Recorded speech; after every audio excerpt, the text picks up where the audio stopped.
അപ്പം നമുക്കും ആ വൈറലായിട്ടുള്ള മാംഗോ ബ്രെഡ് പുഡിങ് തയ്യാറാക്കിയാലോ? അപ്പോൾ അതേ ഞാൻ അതിനായിട്ട് നല്ലൊരു പഴുത്ത മാമ്പഴം എടുത്തിട്ടുണ്ട്. നമ്മുടെ മാമ്പഴം ഞാൻ കട്ട് ചെയ്യുന്നുണ്ട്. എന്നിട്ട് ഇത് കട്ട് ചെയ്തിട്ട് ഈ പീസുകളൊക്കെ ഒരു മിക്സിയുടെ ജാറിലേക്ക് ഇട്ട് കൊടുത്തിട്ടുണ്ട്. ഇതിലേക്ക് ഞാൻ കണ്ടൻസ്ഡ് മിൽക്കാണ് കേട്ടോ ഒഴിക്കുന്നത്.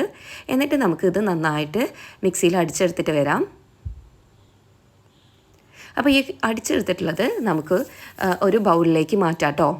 അപ്പോൾ അത് എല്ലാതും മാറ്റണ്ട, പകുതിയാണ് ഞാൻ മാറ്റിയിട്ടുള്ളത്.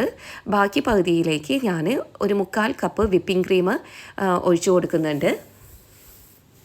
1/4 കപ്പ് വിപ്പിംഗ് ക്രീം ഞാൻ ഒഴിക്കുകയാണ്. എന്നിട്ട് ഞാൻ മിക്സിയിൽ നന്നായി ബ്ലെൻഡ് ചെയ്തെടുത്തതാണ്. ഇത് നമുക്ക് എല്ലാതും ഒരു ബൗളിലേക്ക് നീക്കാം കേട്ടോ. അപ്പോൾ അതിന് ശേഷം ഞാൻ ഒരു പകുതി മാമ്പഴം മിക്സിയുടെ ജാറിലേക്ക് കട്ട് ചെയ്ത് ഇട്ടിട്ടുണ്ട്. ഇതിലേക്ക് ആവശ്യത്തിന് പഞ്ചസാര ഞാൻ ചേർക്കുന്നുണ്ട്. നമുക്കിത് നന്നായിട്ട് മിക്സിയിൽ അടിച്ചെടുക്കാം. അപ്പോൾ ഇതിൻ്റെ പകുതി ഭാഗം ഞാൻ ചെറിയൊരു ബൗളിലേക്ക് നീക്കുന്നുണ്ട്. ബാക്കി പകുതിയിലേക്ക് ഞാൻ ഒരു 1/4 കപ്പ് പാല് ഒഴിച്ചു കൊടുത്തിട്ട് മിക്സിയിൽ നന്നായി അടിച്ചെടുത്തിട്ട് ഒരു കപ്പിലേക്ക് ഞാൻ ഒഴിച്ചു കൊടുത്തിട്ടുണ്ട്.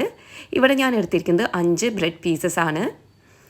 ഇനി നമുക്ക് നമ്മുടെ പുഡിംഗ് ട്രേയിലേക്ക് ബ്രെഡ് പീസസ് ഇട്ട് കൊടുക്കാം. അപ്പോൾ ഫസ്റ്റ് ലെയറായിട്ട് ഞാൻ പാലും മാമ്പഴവും അടിച്ചതാണ് ഇട്ട് കൊടുക്കുന്നത്. സെക്കൻഡ് ലെയറായിട്ട് മാമ്പഴവും കണ്ടൻസ്ഡ് മിൽക്കും അടിച്ചതാണ് അപ്ലൈ ചെയ്ത് കൊടുത്തത്. തേർഡ് ലെയറായിട്ട് ഞാൻ ആഡ് ചെയ്തത് വിപ്പിംഗ് ക്രീമും മാമ്പഴവുമാണ്. ഫോർത്ത് ലെയറായിട്ട് നമ്മൾ മാമ്പഴവും ഷുഗറും അടിച്ചത് അപ്ലൈ ചെയ്ത് കൊടുക്കുന്നുണ്ട്. ഇതിൻ്റെ മുകളിലേക്ക് നമുക്ക് കുറച്ച് മാംഗോ പീസസ് ഇട്ട് കൊടുക്കാം.